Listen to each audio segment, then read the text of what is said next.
যে মনোনয়ন ফর্ম ২৪ নির্বাচনে মনোনয়ন ফর্ম বিক্রি করে যেই অর্থ এসেছে সেই অর্থের একটা টাকাও ব্যাংকে ঢোকে নাই, এরকম আর্থিক অনিয়ম এর অভিযোগ তুলছে জাতীয় পার্টির বর্তমান চেয়ারম্যান এবং আপনাদের উপরে। সেই বিষয়ে আসলে আপনারা কি বলবেন? এর আগে আমরা ২৪ যখন নির্বাচন হয়েছিল তখন এই প্রশ্নটি আমরা স্টুডিওতে আপনাদেরকে করতাম যে অভিযোগ হয়ে উঠেছে যে আপনারা সরকারের কাছ থেকে টাকা নিয়ে নির্বাচন করছেন এবং প্রার্থীরা তাদেরকে টাকা দেওয়া হচ্ছে না, সব টাকা আসলে অফিসের মধ্যেই ভাগ বাটোয়ারা হচ্ছে। এগুলো আকাশে বাতাসে অনেক অভিযোগই আসে। প্রথম কথা হলো, জাতীয় পার্টি তখনও অর্থ কষ্টে ছিল, এখনো অর্থ কষ্টে আছে। আর ফর্মের টাকা ব্যাংকে জমা হয়েছে কিছু, এটা আমরা জানি। তবে এই বিষয়গুলো তো হ্যান্ড করে জুনিয়র অফিসাররা, তারা টাকা রিসিভ করে, তারা ব্যাংকে জমা দেয়, তারা সবকিছু হ্যান্ডেল করে এবং বছর শেষে অডিট হয়, চার্টার্ড অ্যাকাউন্টেন্ট ফার্ম দিয়ে অডিট হয়। সেই অডিটেড রিপোর্ট ইলেকশন কমিশনে দেওয়া হয়। ইলেকশন কমিশন সেটাতে কোনো অবজেকশন কখনো করেনি। আর আওয়ামী লীগের কাছে টাকা নেওয়া, এটির কোনো আভাস আমরা পাই নাই। আর সেই সময়ে আওয়ামী লীগের সাথে নেগোসিয়েশন তো করেছিলেন আনিস ভাই এবং চুন্নু ভাই। তারা 7 দিন 8 দিন আওয়ামী লীগ নেতৃবৃন্দের সাথে আসন ছাড়া নিয়ে, ভোটে যাওয়া নিয়ে সমস্ত নেগোসিয়েশনের পিন পয়েন্ট ছিলেন তারা দুজন। তো তারা তো এটা very much part of it এবং এক্সক্লুসিভ পার্ট ছিলেন। এগুলো আসলে কুৎসা রটানো হচ্ছে, যেহেতু মেজরিটি প্রেসিডিয়াম তাদের সাথে নাই, ইনফ্যাক্ট কোনো প্রেসিডিয়ামই এই মুহূর্তে তাদের সাথে নাই, কোনো জেলায় তাদের সাথে নাই। গঠনতন্ত্রের মাধ্যমে তারা তাদের উদ্দেশ্যগুলো কোনোভাবেই চরিতার্থ করতে পারবে না। গঠনতন্ত্রে কিন্তু এটাও বলা আছে, যদি চেয়ারম্যানের বিরুদ্ধে কোনো অভিযোগ থাকে তাহলে প্রেসিডিয়ামের মেজরিটি নিয়ে পরবর্তীতে সেই মেজরিটি রেজলিউশন নিয়ে কাউন্সিল ডাকতে হবে এবং 4/3 কাউন্সিলের মাধ্যমে চেয়ারম্যানকে রিমুভ করা যাবে যদি আপনার প্রেসিডিয়াম মেজরিটি থাকে। এখন আপনার প্রেসিডিয়াম মেজরিটি নাই, কাউন্সিল ডেলিগেটকে আপনার সমর্থন নাই, আপনি চেয়ারম্যানকে রিমুভ করতে পারবেন না। কি করতে পারবেন? উৎসাহ করতে পারবেন। এবং সেটি হচ্ছে দুঃখজনক। একসাথে সবাই রাজনীতি করেছেন, একসাথেই আমি সংসদে ছিলেন, ঘন্টা বা ঘন্টা একসাথে কাটিয়েছেন, জিনিসগুলো অন্যরকম হলেই ভালো। কদিন পর পর আপনাদের ভেতর থেকে ভেতরের মানুষজনই নিজেদের নিয়ে কুৎসা কেন রটান, এটি একটা প্রশ্ন তো আছেই। কিন্তু আপনি বলছেন যে ২৪ নির্বাচনের সমঝোতা করেছে আওয়ামী লীগের সাথে আনিস ভাই, চুন্নু ভাই, আপনি বলছেন কি সমঝোতা করেছিলেন তারা, সেটি আমাদেরকে একটু এখন বলবেন। এখন কি সেই সময়, তখন আমরা জিজ্ঞাসা করতাম যে কেন নির্বাচনে যাচ্ছেন, তখন আসলে অনেক কারণে অনেক কিছু বলতে পারতেন না বলেই আপনারা বলতেন, মানে টকশোগুলোতে এসেও সেরকম সমঝোতা হয়েছে আদৌ সমঝোতা হয়েছে সেটা আমরা জানি না, কিন্তু আলোচনায় তারাই দিয়েছিলেন। মানে কি সমঝোতা সেটা আপনারা জানেন না এখনো? না না, তখন তো 26টা আসন আমাদেরকে দেওয়া হয়েছিল, 26টা আসনে নৌকা অফ থাকবে, সেগুলো তো দৃশ্যমান ছিল। কিন্তু আলোচনাটা করেছেন তারা দুজনই লিড করেছেন এবং সেখানে আর কাউকে যাওয়ার সুযোগ ছিল না। সেটার জন্য জিএম কাদেরকে ব্লেম করলে তো তারা দুজনও ব্লেম করতে হবে, তারাই তো নেগেটিভটা করেছেন, তারাই তো আমরুল ইসলামের নেতৃত্বে আওয়ামী লীগের টিমের সাথে সে সময় আলোচনা করেছেন। তো এগুলো আসলে এখন রাগে দুঃখে ক্ষোভে অনেক অনেক কথা বলবে। যদি আমি বাস্তবতা বললাম, গঠনতন্ত্রের মধ্যেই সকল সমস্যার সমাধান আছে। বিশ্বের একের ক বাতিল করার জন্য বা সংশোধনের জন্য গঠনতন্ত্র কমিটি আছে, প্রেসিডেন্ট মিটিং আছে, কাউন্সিলে আলোচনা আছে, প্রতিটি বিষয়ে গঠনতন্ত্রেই সমাধান আছে। গঠনতন্ত্রের সমাধানটা না করে অগঠনতান্ত্রিক ভাবে চাপ প্রয়োগ করা, সাংবাদিকদের সামনে দলের চেয়ারম্যানকে মেলাইন করা, চেয়ারম্যানের সাথে আমরা থাকবো না এরকম কথা বলা, চেয়ারম্যান তাদেরকে অব্যাহতি দিয়েছে কি? তারাই তো চেয়ারম্যানকে ছেড়ে চলে গেছে না। তারা কিন্তু আবার বলছে তারা ঐক্যবদ্ধ হতে চান। আমি তাদের বক্তব্য শুনছিলাম, মুজিবুল হক চুন্নু সম্বন্ধে তিনি বলছিলেন যে আমরা ঐক্যবদ্ধ হতে চাই, আমরা তাকে বহিষ্কার করি নাই, মানে চেয়ারম্যানের কথা। কিন্তু আমি সেই প্রসঙ্গে আসবো, ঐক্যবদ্ধ হওয়ার সম্ভাবনা আপনাদের সামনে কতটুকু আছে সেটা নিয়ে কথা বলবো। কিন্তু ওই যে কি সমঝোতায় কেন গিয়েছিলেন সেটি আরেকটু ২৪ নির্বাচন সম্পর্কে, যে এই সমঝোতা সম্পর্কে হয়তো আপনারা পুরোপুরি জানেন, মানে কি আপনারা জানেন সেটি জানবো। কারণ তখন একটা এরকম বিষয় ছিল, আপনাদের দলের মধ্যে একটা বড় অংশ বলছিলেন নির্বাচনে যাবেন না, তার বাইরে গিয়ে আপনারা নির্বাচনে গেলেন, তখন জাতীয় পার্টির অফিসে জাতীয় পার্টির নেতাকর্মীরা চারপাশে ঘিরে রইলো, এরকম অনেক কিছু হয়ে গেল। তখন একটা এরকম কুচ্ছারোটানো আপনি যেটি বলছিলেন বা অনেক রকম নাটক আমরা দেখেছি সেই সময়টিতেও। তারপরে কেন আপনারা সেই সময় নির্বাচনে গিয়েছিলেন? হয়তো বা সে সময় নির্বাচনে যাওয়াটা কিছুটা ভুল ছিল, কিন্তু তখন জাতীয় পার্টি দুটি সাব ডিভিশন ছিল। রওশন এরশাদের নেতৃত্বে একটি অংশ ছিল, জিএম কাদের নেতৃত্বে একটি অংশ ছিল। এবং জিএম কাদের যদি ভোটে না যেতেন, তাৎক্ষণিকভাবে রওশন এরশাদ গ্রুপকে দিয়ে ভোট করানো হতো, এটা আমরা বুঝেছিলাম। পাশাপাশি ঠিক ভোটের ওই সিদ্ধান্তের সময়টা দেখা গেল জাতীয় পার্টির অফিস সম্পূর্ণ পুলিশরা ঘিরে রেখেছে এবং অনেকটা চাপ প্রয়োগের মাধ্যমেই জাতীয় পার্টিকে ভোটে নেওয়া হয়। জাতীয় পার্টি চিন্তা করে যে আমরা সংসদে যাই, গিয়ে প্রতিটি বিরোধী দলের বক্তব্য রাখবো, প্রয়োজনে সময় মতো সংসদ থেকে পদত্যাগ করবো। কিন্তু এটি বুঝতে পেরে আওয়ামী লীগ ভোটের মাঠে আমাদের 26টি আসনে নৌকা অফ রাখলেও মাত্র 11টি আসনে আমাদেরকে পাস করে, বাকি 15টি আসনে কিন্তু আমরা ফেল করি, আমিও ফেল করেছিলাম। তো সেক্ষেত্রে আসলে সমঝোতা যে হয়েছিল কোনো এমনটা মনে হয় না। আর ইলেকশনে একতরফা ইলেকশনে যাওয়াটা কিছুটা নৈতিক অপরাধ হতে পারে, তবে রাজনৈতিক দল তো ভোট করার জন্যই রাজনীতি করে, রাজনৈতিক দল তো ভোট বর্জন করবে এটা ব্যতিক্রম। বিএনপি কি 18 সালে ভোটে যায়নি? গিয়েছে। তো আমি মনে করি ভোটে যাওয়াটা কোনো অপরাধ না। জাতীয় পার্টি আওয়ামী লীগের কোনো অন্যায় কার্যক্রম সমর্থন করেছে কিনা, হত্যা গুম সমর্থন করেছে কিনা। আমরা তো স্পষ্টভাবে ব্যাংকগুলোর বিরুদ্ধে তীব্র ভাষায় কথা বলেছি, জুডিশিয়াল ইন্টারফারেন্সের বিরুদ্ধে তীব্র ভাষায় কথা বলেছি, আলেম ওলামাদের যদি টর্চার করা হয় সেটার বিরুদ্ধে সংসদের সংসদে সব জায়গায় কথা বলেছি।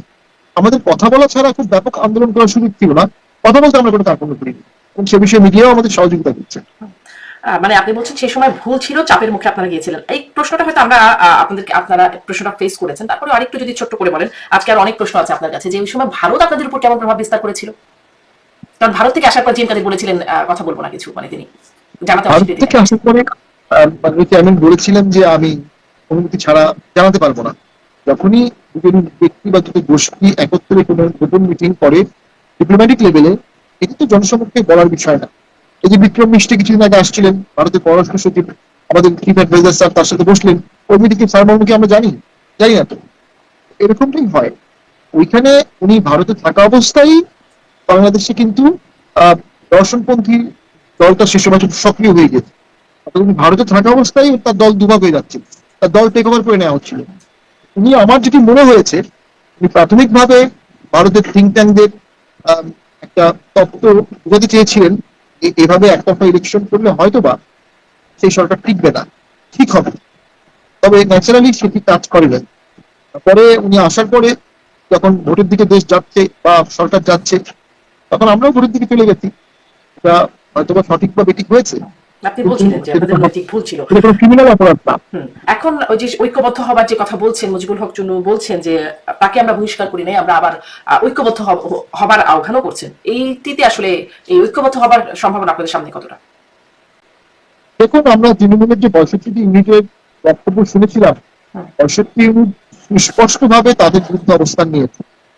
প্রেসিডিয়াম সকলে 25 জন তাদের বিরুদ্ধে অবস্থান নিয়েছে। এই অবস্থায় তাদের আশু মতামত, তাদের এই সমঝোতার পক্ষে আমরা তাদের কোনো অবস্থান দিচ্ছি না। ভবিষ্যতে আমরা তৃণমূলের সাথে আবার বসবো, প্রেসিডিয়ামের সাথে আবার বসবো। প্রেসিডিয়ামরা চায়, তৃণমূল চায়, তাহলে সমঝোতা হতে পারে, একতা পর্যন্ত হতে পারে। এই ভাঙা জাতীয় পার্টি, মানে ভাঙার পরে ভাঙার কত টুকরো টুকরো এই জাতীয় পার্টি এখন এই বর্তমান পরিস্থিতিতে যখন এমনিতেই আপনারা অনেক রকম চাপের মুখে আছেন, স্বৈরাচারের দোসর হিসেবে ট্যাগ পেয়ে, তখন এই ভাঙা জাতীয় পার্টির ভবিষ্যৎ কি আসলে? না, ভাঙা জাতীয় পার্টি, দেখুন আমি মনে করি জিএম কাদেরকে কটাক্ষ করে কথা বলে, জিএম কাদেরকে প্রেশারাইজ করে, জিএম কাদেরকে পার্টি থেকে বের করে দেওয়ার সিদ্ধান্ত নিয়ে আমার মনে হয় এই অংশ সরকারের সাথে একটা সংযোগ স্থাপন করতে চেয়েছিলেন। যেহেতু জিএম কাদের সরকারের সুতীব্র সমালোচনা করেন, জিএম কাদেরকে হার্ড টাইম দিলে, গালিগালাজ করলে, কটাক্ষ করলে হয়তো বা কারো ধারণা ছিল সরকার এতে খুশি হবে, সরকার তাদের সাথে সংযোগ স্থাপন করবে, যেটি আমার কাছে যৌক্তিক মনে হয় না। সরকার জাতীয় পার্টির আভ্যন্তরীণ বিষয়ে কোনো আগ্রহ দেখাবে বলে আমার মনে হয়। নাকি নাকি আপনি বলছিলেন যে সমঝোতা করেছেন আনিসুল ইসলাম চুন্নু, মুজিবুল হক চুন্নু, উনারা তো আওয়ামী লীগের সাথে উনাদের একটা সম্পর্ক সমঝোতার জায়গা ছিল, আওয়ামী পন্থীদেরকে বের করে দিয়ে আপনারা কোনো একটা গ্রহণযোগ্যতা তৈরির চেষ্টা করছেন রাজনীতি? আমরা কোনো বিশ্বাস করি না, তারা ভোটে অংশ নিতে সালে, যেটা আমি বলছিলাম, বর্তমান সরকারের সাথে এই গ্রুপের সংযোগ হওয়াটা খুব কঠিন। কারণ 14 সালের ভোটে এনারা কুশীলভ ছিলেন, তারা দিয়েছিলেন। 14 সালে যখন জাতীয় পার্টির মূল ধারা ভোট বর্জন করলো, তখন আনিস ভাই, কিন্নু ভাই, আলাদার ভাই, ফিরোজ হোসেন ভাই, বাবলা ভাই, এরা ভোট করেছিলেন। সেই অংশটা জামাত বিএনপি তো সহজে গ্রহণ করার কথা না অ্যালায়েন্সের ক্ষেত্রে। আর জামাত বিএনপির বাইরে গিয়ে বর্তমান সরকার কিভাবে তাদের সাথে সংযোগ স্থাপন করবে? না, আমরা কোনো দলের নেতৃত্বাধীন কাউকে সরাচ্ছি না, আমরা আমাদের রাজনীতি করব, এবং আমরা আমাদের রাজনীতি করে দলটাকে সুসংগঠিত করব, দলের ভোট বাড়াবো। রাজনীতিতে ভাসমান অনেক ভোট আছে, বিশাল শূন্যতা, এত মোমেন্ট বিশাল শূন্যতা অবস্থান করছে বাংলাদেশে। সঠিক রাজনীতি করতে পারলে জাতীয় পার্টি এই শূন্যতার কিছু অংশ পূরণ করতে পারবে এবং আমাদের ভোট বাড়বে বলে আমরা বিশ্বাস করি। জি, আপনারা বিশ্বাস করেন ভোট বাড়বে, কিন্তু ওই যে ওই প্রশ্নটা রয়ে গেল, ভোট বাড়ার প্রশ্নতেও আসবো, যে আপনারাই কি সরকারের সাথে সংযোগ স্থাপনের একটা চেষ্টা করছেন কিনা? না, আমরা, দেখুন, আমরা খুবই খুশি হতাম মাননীয় প্রধান উপদেষ্টা, তিনি আমাদের সর্বজন শ্রদ্ধেয়, যাকে আমরা শ্রদ্ধা করি, যাকে আমরা অভিনন্দন জানিয়েছিলাম, তিনি সংলাপ প্রক্রিয়া আমাদেরকে ডাকলে আমরা অত্যন্ত খুশি হতাম। কিন্তু অল অন এ সাডেন আমাদেরকে সংলাপ প্রক্রিয়া থেকে বাদ দিয়ে দেওয়া হয় এবং সংস্কার প্রক্রিয়া থেকেও বাদ দিয়ে দেওয়া হয়। জাতীয় পার্টি 8 বছর ক্ষমতায় ছিল, প্রায় 9টি ইলেকশনে অংশগ্রহণ করেছে, 35টি এমপি ছিল 91-তে, প্রায় 32টি এমপি ছিল 96-তে, 2001-এ 14টি এমপি ছিল, 2008-এ 27টি বা 26টি এমপি ছিল। সেই দলটিকে সংস্কার ডিসকাশন থেকে বাদ দিয়ে সংস্কার প্রক্রিয়াটাকে ঐক্যমতের ভিত্তিতে রাখা হয়নি, একীভূত রাখা হয়েছে এবং এটি একমাত্রিক হয়ে গেছে। শুধুমাত্র বিপ্লবে যারা সক্রিয়ভাবে অংশগ্রহণ করেছে তাদের একাংশ নিয়েই সংস্কার হচ্ছে। তাহলে সেই সংস্কারটা টেকসই হবে না, সেই সংস্কারটা দেশের স্বার্থে আসবে না, সরকারের সাথে সংযোগ না। আমরা সংস্কারের সাথে সংযোগ চেয়েছিলাম, এখনো চাই, কিন্তু এই যৌক্তিক বিষয়টি সরকার গ্রহণ করতে রাজি না। তো আমরা আগ বাড়িয়ে সরকারের সাথে সংযোগ স্থাপনের কিছু নাই, আমরা সরকার বিরোধীও না, তবে সরকার ভুল করলে হুইসেল ব্লোয়ারের রোল প্লে করার নৈতিক দায়িত্ব আমাদের আছে। তো আসি যে আপনারা বলছিলেন আপনি যে সংলাপে বা এই সংস্কার প্রক্রিয়ার সাথে অংশগ্রহণ করতে পারলে বা এই প্রক্রিয়ার সাথে থাকতে পারলে আপনারা ভালো বা খুশি হতেন। এই প্রক্রিয়াতে শুরুতে আপনারা ছিলেন, সংলাপের মধ্যে আপনাদের আমন্ত্রণ জানানো হচ্ছিল, কিন্তু মনে পড়ে যেটা যে গণ অধিকার পরিষদের নুরুল হক নূর, তিনি আপনি আসলে ওই প্রতিনিধিত্ব করছিলেন, তিনি বললেন জাতীয় পার্টির প্রতিনিধিত্ব তিনি আপত্তি একদম প্রকাশ্য ওই বৈঠকেই তিনি করলেন। এরপরে আমরা এখন দেখলাম যে নূর রাশেদের বিরুদ্ধে জাতীয় পার্টি মামলাও করলো বরিশালে হামলা ভাঙচুরের ঘটনার প্রেক্ষিতে। মানে নুরুল হক নূরের দলের সাথে কি কোনো বিশেষ, মানে তারা কোনো কারণে বিশেষভাবে খেপা আপনাদের উপরে? না, আমরা তো কাউকে এখন একটু অসম্মান এটাও করবো যোগ না। করি, রাশেদ খান বলছেন জাতীয় পার্টিকে নিষিদ্ধ না করা হলে জাতীয় পার্টির অফিসের প্রতিটি ইট ভেঙে ফেলা হবে। হ্যাঁ, জাতীয় রাশেদ খান আজকে এটাও বলেছে শামীম আহমেদের পাঠানি হচ্ছে ভারতের শেষ অস্ত্র, যাকে ব্যবহার করে আওয়ামী লীগকে পুনর্বাসন করার চেষ্টা করে। হ্যাঁ হ্যাঁ, ফেসবুক ওরা বয়সে তরুণ, আমাদের ইয়াং ফ্রেন্ডস, বিপ্লবী, আন্দোলন করেছে, জেলে গেছে, টর্চার হয়েছে, ওদেরকে আমরা সম্মান করি। তাদের রাগ আছে, ক্ষোভ আছে, দুঃখ আছে। আমি মনে করি তাদের মূল দুঃখটা হচ্ছে এত কিছুর পরেও তারা জাতীয় পার্টি হতে পারলো না, জাতীয় পার্টির মতো সমর্থন আদায় করতে পারলো না, জাতীয় পার্টির মতো দেশব্যাপী কোনো দল করতে পারলো না, আসন ভিত্তিক কয়েকটি দল হয়ে গেছে। ওরা দুজনেই তো বিএনপি থেকে চিঠি নিয়ে ভোট করছে, বিএনপি থেকে চিঠি নিয়ে তারা নির্বাচনী আসনে যাচ্ছে। আমাদের জাতীয় পার্টির কাউকে নির্বাচনী আসনে যেতে কোনো পার্টি চিঠি নিয়ে যেতে হচ্ছে না। আমি মনে করি তারা চাপ দিয়ে, কখনো চাপ দিয়ে, কখনো সমঝোতা করে আপনারাও তো নির্বাচনে যান 14-24। আমরা একটি বাদে 15ই ফেব্রুয়ারি বাদে সব নির্বাচনে গেছি, শুধু 14 সালের নির্বাচনটা আমরা মূলধারা বর্জন করেছিলাম। এখন নুরু এবং রাশেদের আমাদের সাথে কি সমস্যা এটা আমরা জানি না, তবে আমার ব্যক্তিগত অভিমত, তাদের সাথে দেখা হলে তাদের দুদিন প্রমিজিং পলিটিশিয়ান। আমরা কিন্তু আওয়ামী লীগের আমলেও আমাদের প্রোগ্রামে তাদেরকে ডাকতাম, আওয়ামী লীগের আমলেও আমাদের ইফতারে তাদেরকে ডাকতাম, এটা নিয়ে আওয়ামী লীগের লোকজন আমাদেরকে কটাক্ষ করতো, তো আমরা সেই সম্মানে তাদেরকে দিতাম। এখন তারা কোনো একটি মহলের প্রক্সি হিসেবে কাজ করে, যে প্রক্সি দিয়ে তারা জাতীয় পার্টিকে কোণঠাসা করতে পারবে, অথবা কোন মহলের প্রক্সি, তাদের স্বার্থ কি? কোন মহলের প্রক্সি? ওই যে রাজনীতিতে একটি ভোট ব্যাংক আছে, কে আছে, তারা হয়তো ভাবছে জাতীয় পার্টিকে ব্যান করলে জাতীয় পার্টির বিভিন্ন জেলার ভোটগুলো তারা পেতে পারে। এই এরকম একটি স্বপ্নবিলাসী ধারণা থেকে জাতীয় পার্টিকে কটাক্ষ করছে, অথবা কটাক্ষ করে বক্তব্য দেওয়াই তাদের রাজনৈতিক শিষ্টাচার, এতে অভ্যস্ত হয়ে গেছে জাতীয় পার্টি কটাক্ষ করে দেওয়া রাজনীতি করা। যখন 24-এর নির্বাচনের আগে কে যাবে কে যাবে না, আপনারা যাবেন কিনা এরকম একটা আলোচনা চলছে, তারা বিএনপির সাথে, মানে গণ অধিকার পরিষদ বিএনপির সাথে আন্দোলন করছে, তখন 2023 সালের 17 আগস্ট নুরুল হক নূর 3 জন প্রতিনিধি নিয়ে মুজিবুল হক চুন্নুর সাথে সাক্ষাৎ করেছিলেন, এবং তখন আসলে কি কথা হয়েছিল সেটিও খুব খোলাসা হয় নাই। তারপরে আপনারা কি তখন জানেন, মানে কোনো রেশ কি আছে এখনো পর্যন্ত, তখন আসলে কি কথা হয়েছিল? না, তখন কি কথা হয়েছিল আমি জানি না, তবে বের হয়ে নুরুল হক বলেছিলেন যে মুজিবুল হক চুন্নু আমার হলের বড় ভাই, পার্সোনালি বড় ভাই, যেটি বলেন সেটা বলেছিলেন, বেশ চটকদার কথাবার্তা বলেছিলেন।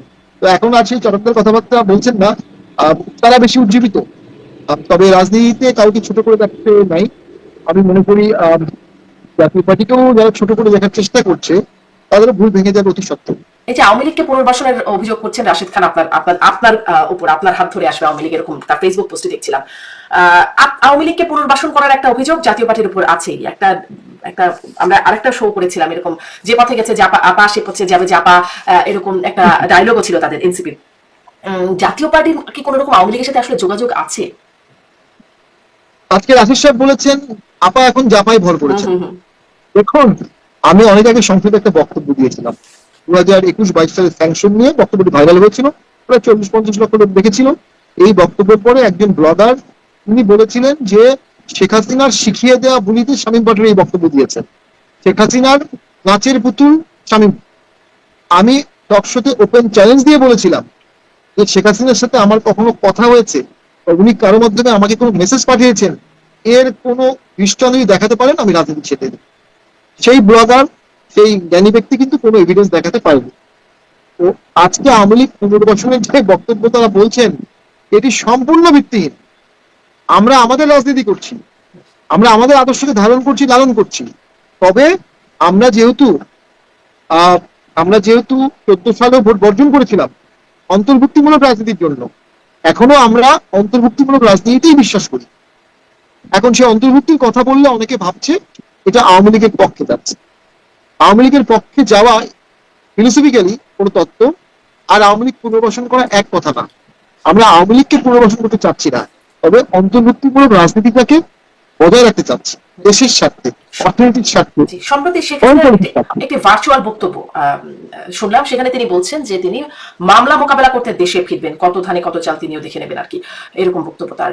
মামলা মোকাবেলা করতে তিনি দেশে ফিরবেন, এই বার্তাটি কেমন মনে হয় আপনার কাছে? দেখুন, আমার ব্যক্তিগত অভিমত, তার এই ধরনের মন্তব্য করা বাংলাদেশের নেতাকর্মীদের জন্য অত্যন্ত ঝুঁকিপূর্ণ। বাংলাদেশের গ্রামে গঞ্জে লক্ষ লক্ষ আওয়ামী লীগের নিরীহ নেতাকর্মী আছে যারা 5ই আগস্টের পরেও অ্যাডজাস্টমেন্টে জীবনযাপন করছে না, অর্থাৎ বিএনপি জামাত তাদেরকে কোনো নির্যাতন করছে না, তারা হয়তো বা খুব ব্যাপক সাংগঠনিক কার্যক্রম করছে, নজরদারিতে আছেন। সেটা কথা, যখনই আওয়ামী লীগ ফিরে আসছে, ফিরে আসবো, আসছি, দেখে নেবো, প্রস্তুত হও, এই ধরনের মন্তব্যগুলো করবে, তখন এই মাঠ পর্যায়ে আওয়ামী লীগের নেতৃবৃন্দের কিন্তু জীবন ঝুঁকিতে পড়ে যাবে। এই জীবন ঝুঁকিতে তাদেরকে ফেরার তো আমি কোনো ব্যক্তির কারণ দেখি না। আওয়ামী লীগকে রিফর্ম হতে হবে, সরকারের সাথে আলোচনা করতে হবে, বিএনপি জামাতের সাথে আলোচনা করতে হবে, এবং কতটুকু প্যাসেজ সকল দল আওয়ামী লীগকে দিতে রাজি আছে ততটুকু প্যাসেজে আওয়ামী লীগকে আপাতত ঢুকতে হবে। যেমন জিয়াউর রহমানের সাথে আওয়ামী লীগ মিটিং করেছিল না, জোড়া তাজুদ্দিনের নেতৃত্বে, জিয়াউর রহমানের সরকার সে সময় 38টা আসন আওয়ামী লীগকে দিয়েছে এবং সেটা দিয়ে মেনে নিয়ে আওয়ামী লীগ ভোট করেছিল এবং সেটা সেই সময় সঠিক সিদ্ধান্ত ছিল। তবে যারা হত্যা করেছে, ব্যাপক দুর্নীতি করেছে, 10 বছর 12 বছর এলাকায় ত্রাসের সৃষ্টি করেছে, সেই সব ব্যক্তিকে কোনো দল আর রাজনীতি দেখতে চায় না। আওয়ামী লীগের প্রথমে নিজেকে শীর্ষোদ্ধার করতে হবে। তাদের শীর্ষ দুর্নীতিবাজ, শীর্ষ হত্যাকারী, শীর্ষ মানুষকে অপমানকারী, মানুষকে অত্যাচার করেছে যারা, সেই শীর্ষ কিছু নেতৃবৃন্দকে সরিয়ে দিতে হবে। আপনি নিজেই রিফর্ম হন, তখন জনগণের মনে হবে যে এখন তো আওয়ামী লীগ রাজনীতি করলে আর কোনো সমস্যা নাই। এবং আওয়ামী লীগের কিন্তু লাইন আপ আছে, first line up, second line up, third line up. অনেক পেশাজীবী আছে যারা সক্রিয় রাজনীতি করেনি, এখন তারা সক্রিয় রাজনীতি করতে পারে। ঠিক এরকম ক্রাইসিস মধ্যে ডাক্তার, ইঞ্জিনিয়ার, লয়ার, শিক্ষক, তাদের রাজনীতিতে এগিয়ে আসা উচিত। কারণ কি, তাদের পলিটিক্যাল ব্যাগেজ নাই, তাদের অতীত অপকর্ম নাই। অতীত অপকর্মহীন আওয়ামী লীগের কর্মীকে এখন নেতা করতে হবে। আওয়ামী লীগ যদি সেদিকে না হেঁটে সংঘাতের দিকে হাঁটে, সেটা আওয়ামী লীগের জন্য যুক্তিযুক্ত হবে না, দেশের জন্য মঙ্গলকর হবে না। আওয়ামী লীগ কোন পথে হাঁটে। এখন অনেক আলোচনা হচ্ছে, রাষ্ট্রপতি চুপ্পু, আবার তাকে নিয়ে আলোচনা হচ্ছে, আবার টানাটানি শুরু হয়ে গেছে। পিনাকি ভট্টাচার্য অনলাইন অ্যাক্টিভিস্ট, তিনি বলছেন যে খালেদা জিয়া হবেন রাষ্ট্রপতি আর আর আর ডক্টর ইউনূস, দুই মুরব্বী মিলে দেশকে চালাবেন। আসলে রাষ্ট্রপতির ভবিষ্যৎ কি সামনে আরো কিছু হতে যাচ্ছে? দেখুন, এটা রাষ্ট্রপতি পদত্যাগ করবেন কোথায়, কিভাবে পদত্যাগ করবেন, কিভাবে পদত্যাগ করবেন সেটা সংবিধানে বলা আছে। নতুন রাষ্ট্রপতি কিভাবে নিয়োগ হবেন সংবিধানে বলা আছে।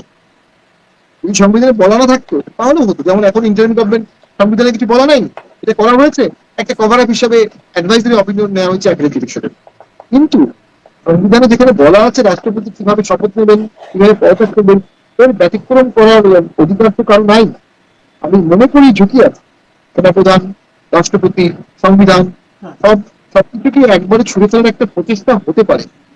তবে সেই প্রচেষ্টা সফল হলে বাংলাদেশ তো স্যাটেলাইট কান্ট্রি হয়ে যাবে, গভর্নমেন্ট থাকবে না, বিপ্লবী সরকার হয়ে যাবে, রেবেল গভর্নমেন্ট হবে, একটা না কয়েকটা হবে।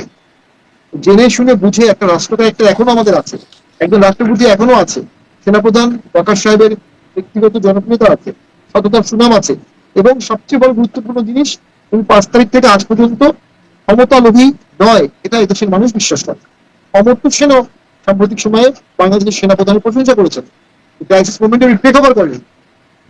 তাকে যদি সরিয়ে ফেলা হয়, চেষ্টা করা হয়, হয়তোবা এটা তার অনুগত বা তার ভক্ত সেনাবাহিনীর সদস্যরা চট করে এটা মেনে নেবে না। সেনাবাহিনীতে পলিটিক্যাল ইন্টারফারেন্সের রিয়াকশন কিন্তু খুব খারাপ পায়। ভারত মোশাররফ যখন জিয়াউর রহমানকে অ্যারেস্ট করলেন, আর্মি চিফকে, তখনই সেনাবাহিনীতে রিয়াকশন হয়ে গেল। ঠিক আছে, পলিটিক্সে তুমি ইন্টারফেয়ার করবা, ইটস ওকে, তুমি পলিটিক্স করো, কিন্তু তুমি সেনাপ্রধানকে কেন অ্যারেস্ট করবে? বিকজ ওখানে চেইন অফ কমান্ড থাকে, সেই চেইন অফ কমান্ডটাকে ট্র্যাক করাটা কখনোই যুক্তিযুক্ত কাজ হবে না, এবং সেটাও একটা মত হবে। সেই মত তো আমরা মনে করি না দেশের জন্য মঙ্গলকর কিছু আমার সম্ভাবনা আছে। জি, অনেক ধন্যবাদ, অনেক ধন্যবাদ স্বামী। অনেকটা সময় আপনার সাথে কথা বললাম।